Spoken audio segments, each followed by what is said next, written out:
Hey Neil, thank you for taking time to meet with me. I have a case that I wanted to bring to you. And Jamie has a client whose name is Jane Smith, and she wants to go to City College. She wants to major in lab tech. And that seemed to make sense. She got accepted in the institution, and now they're asking us to pick up the cost for interpreting services. So Jamie doesn't really know how to respond to that request and, or how to negotiate it with the college, so asked me for help, and I'm coming to you to advise me on what steps we should take. Yeah, it's one of those frustrating things. I mean, we've been through this before with community colleges, and they just don't seem to be aware of their responsibilities to provide accommodations under the ADA, and so I'm not sure we want to get involved in any kind of just paying for the interpreter services just because they're saying they don't want to. I'm wondering if we should develop kind of a plan to kind of meet with them and just review with them what their responsibilities are, and just, you know, almost educate them about what they're required to do when a deaf person requests interpreter services and communication access for any kind of program that they're in. I think we should start with that. I mean, what are your thoughts on that, having a meeting? I agree with you. I think that would be a good first start. I thought maybe we could ask if they've had any experience having deaf students in their college, and what came of that. Did they take responsibility for that, or who did? Do you think that would be a good opening question? Yeah, maybe start with that. Just get some preliminary information first, and then set up a meeting and just really kind of let them know that what our experience has been with other schools, and what they've done to fulfill their requirements to pay for these interpreter costs. They may not even be aware of how to obtain interpreters, the whole interpreter referral system. You know, they just may not be aware of it. But I think, on the other hand, if we have such a meeting and they still say that they cannot provide these services for whatever reason, most likely they're going to say it's because of cost.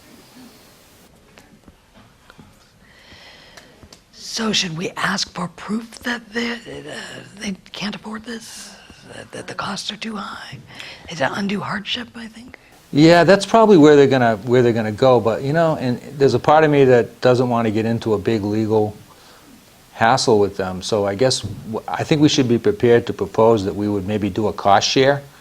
Maybe propose that we, you know, split the cost 50-50 with them at the very least, and so that we don't delay our client's ability to start her program.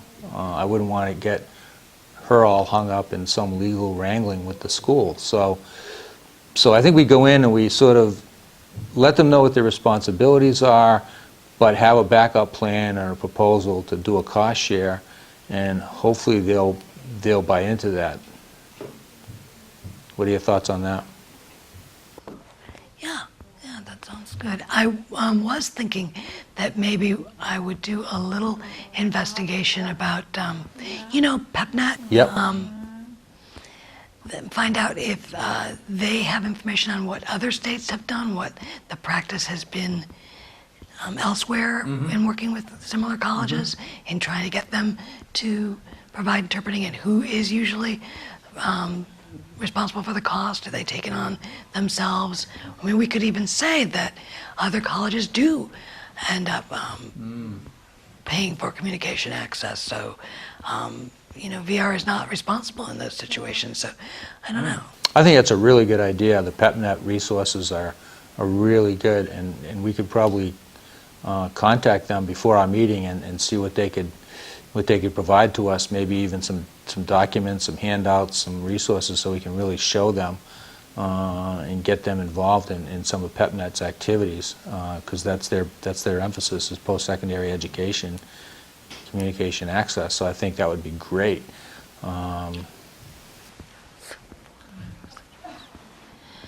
There's a woman, I'm forgetting her name now, it's Jane something or other, that is the New England rep for PEPNET. Perhaps I could even ask her to meet with us. Yeah. And she can help it to advise the college. Yeah, she's... Because I think that's part of her project. I think the grant does outreach throughout New England, but I think that it is, as you said, focused on communication access. Yeah, that'd be fine. She's local, and you know, she would. I'm sure she'd be happy to get involved. But like I say, look, let's have a backup plan. Let's be prepared to. Let's be prepared to try to pay half without, so we won't cause delay.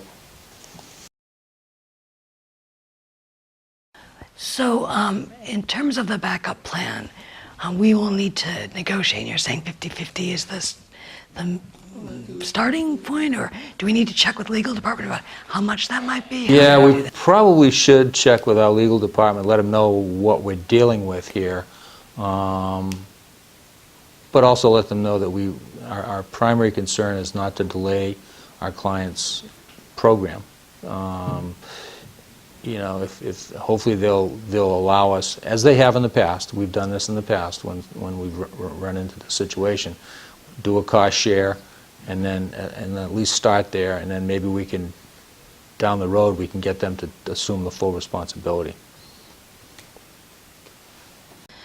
So it's June now, so I think we've got enough time over the summer to start this process, hopefully, and we can get that all worked out before school starts in the fall. Good.